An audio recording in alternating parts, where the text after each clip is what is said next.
وضاقت عليهم أنفسهم وظنوا أن لا ملجأ من الله إلا إليه.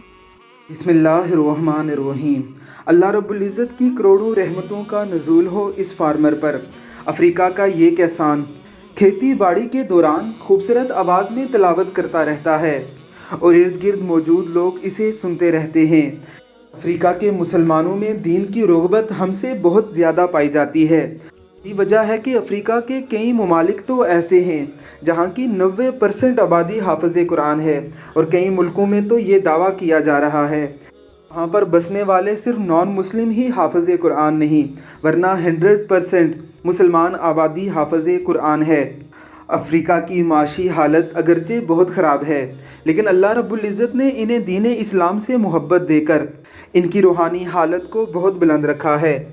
افریقہ میں باقاعدہ طور پر تختیوں پر لکھ کر قرآن کریم کو یاد کیا جاتا ہے. یہی وجہ ہے کہ ان کی منزل بہت پکی ہوتی ہے. اللہ رب العزت کی ذات تمام مسلمانوں کو افریقہ کے مسلمانوں کی طرح دین متین سے محبت عطا فرمائے اور انہیں بھی قرآن کریم کو یاد کرنے کی توفیق عطا فرمائے.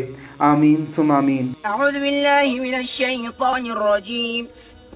بسم الله الرحمن الرحيم.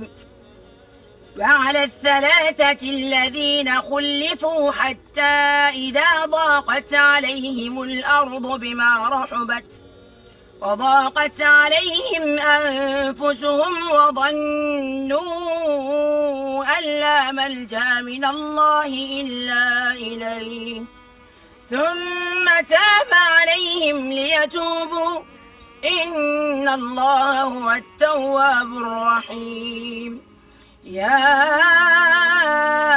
أيها الذين آمنوا اتقوا الله وكونوا مع الصادقين.